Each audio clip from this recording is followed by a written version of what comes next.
Next આવે છે ક્વેશ્ચનરી એટલે કે પ્રશ્નાવલી. It is technique used to extract information from number of people. કે આ ટેકનિકમાં નંબર ઓફ પીપલ એટલે કે લોકોની ઘણી સંખ્યાઓમાંથી ઇન્ફોર્મેશન એક્સ્ટ્રેક્ટ એટલે કે કાઢવા માટે યુઝ થાય છે. આ જે ક્વેશ્ચનરી છે એનો યુઝ લોકોની સંખ્યાઓમાંથી ઇન્ફોર્મેશનને કલેક્ટ કરવા માટે થાય છે. This method can be adopted and used only by unskillful analysts. કે આ મેથડ ફક્ત સ્કિલફુલ એનાલિસ્ટ હોય છે એ જ અપનાવી અને યુઝ કરી શકે છે. The questionnaire consists of series of questions framed together in logical manner. કે ક્વેશ્ચનરીમાં લોજિકલ મેનર એટલે કે તાર્કિક રીતે એક સાથે રચાયેલ પ્રશ્નોની શ્રેણીનો સમાવેશ થાય છે. કે લોજિકલ મેનર એટલે કે એક પછી એક ક્વેશ્ચન પૂછવામાં આવે છે, એકની અંદરની બીજો ક્વેશ્ચન, બીજા ક્વેશ્ચનની અંદરની ત્રીજો ક્વેશ્ચન, એ રીતના. The question are simple, clear and to the point. કે ક્વેશ્ચન છે એ સિમ્પલ એટલે કે સરળ, ક્લિયર એટલે કે સ્પષ્ટ અને ટુ ધ પોઈન્ટ એટલે કે મુદ્દા વાઇઝ હોવા જોઈએ. This method is very useful for attaining information from people who are concerned with the uses of the system and who are living in different countries. કે જે લોકો સિસ્ટમના યુઝથી રિલેટેડ છે અને જે જુદા જુદા દેશોમાં વસવાટ કરે છે તે લોકોની ઇન્ફોર્મેશન મેળવવા માટે આ મેથડ ખૂબ જ ઉપયોગી છે. The questionnaire can be mailed or sent to people by post. કે ક્વેશ્ચનરી પોસ્ટ થ્રુ મેલ કરી શકાય છે કે પોસ્ટ એટલે કે ટપાલ દ્વારા મેલ કરી શકાય છે અથવા લોકોને મોકલી શકાય છે. This the cheapest source of fact finding. કે ફેક્ટ ફાઇન્ડિંગ ટેકનિકમાં બધાથી સસ્તો આ સોર્સ છે. Questionnaire could be open-ended or closed questionnaire. કે ક્વેશ્ચનરી ઓપન એન્ડેડ અથવા ક્લોઝ ક્વેશ્ચનરીમાં હોય છે. એમાં ફર્સ્ટ જોઈએ ઓપન એન્ડેડ ક્વેશ્ચનરી જે તમને 1 માર્ક્સમાં પૂછાઈ શકે છે. Open ended questionnaire are used to learn feelings, opinions, general experience on process, detail or problem. In it, questions are answered in their own word. કે ઓપન એન્ડેડ ક્વેશ્ચનરીનો યુઝ ટુ પ્રોસેસની detail અથવા problem વિશેની feelings, opinions એટલે કે મંતવ્યો, general experience એટલે કે સામાન્ય અનુભવો શીખવા માટે કરવામાં આવે છે.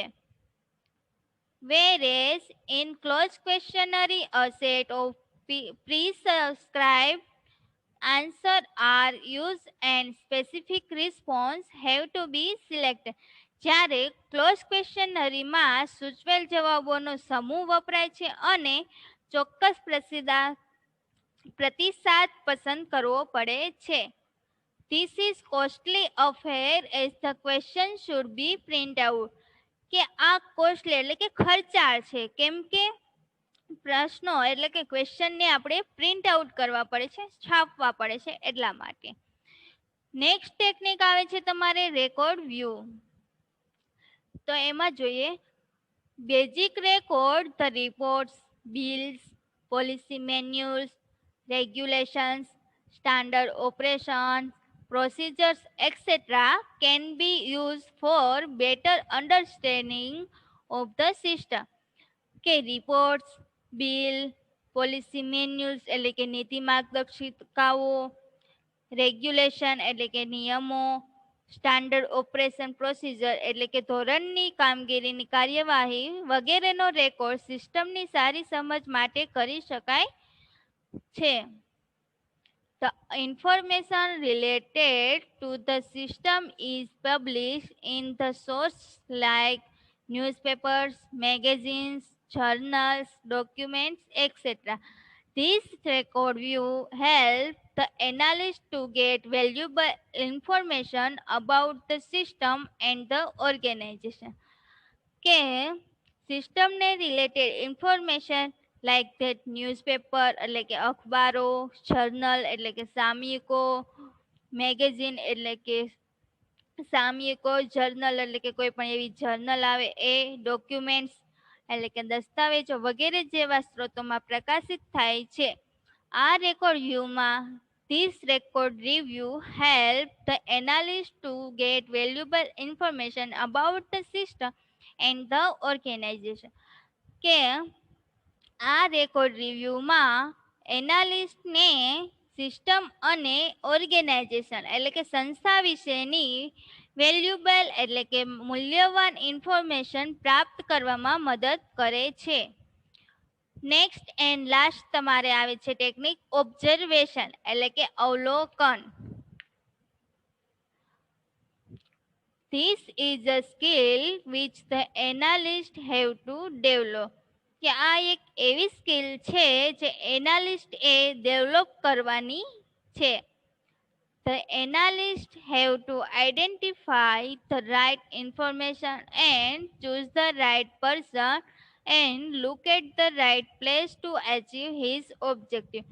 કે એનાલિસ્ટ એ આઈડેન્ટિફાય એટલે કે ઓળખવું, કેવું તો કે રાઈટ ઇન્ફોર્મેશન કે યોગ્ય માહિતીને ઓળખવી અને ચૂઝ ધ રાઈટ પર્સન કે યોગ્ય વ્યક્તિની પસંદગી કરવી અને right place two achieve this objective એના ઉદ્દેશ્યને પ્રાપ્ત કરવા માટે યોગ્ય સ્થાન તરફ જોવું પડશે.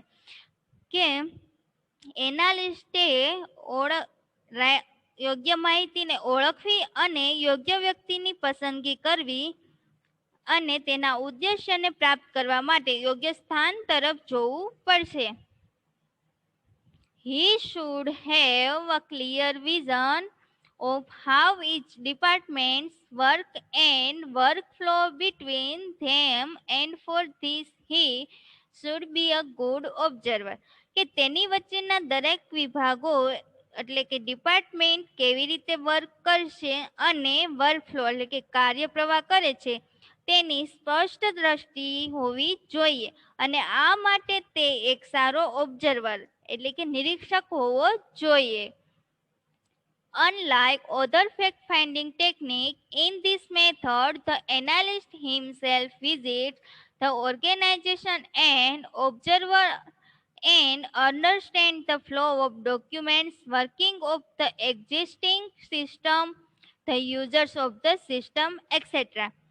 કે અનલાઇક ઓધર એટલે કે બીજી ફેક્ટ ફાઇન્ડિંગ ટેકનિકથી વિપરીત આ ટેકનિકમાં એનાલિસ્ટ એ પોતે સંસ્થાની મુલાકાત લે છે અને દસ્તાવેજોના પ્રવાહનું અવલોકન કરે છે અને તેને સમજે છે, હાલની સિસ્ટમનું કાર્ય કરે છે અને સિસ્ટમના યુઝર્સને વગેરેને આ કાર્ય સોંપે છે.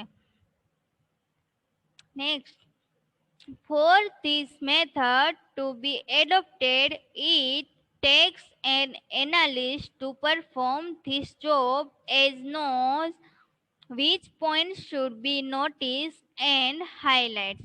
કે આ મેથડ અપનાવવા માટે તે એનાલિસ્ટને આ કાર્ય કરવા માટે લે છે કારણ કે એ જાણે છે કે કયા મુદ્દાઓ ધ્યાનમાં લેવા જોઈએ અને હાઇલાઇટ થવા જોઈએ.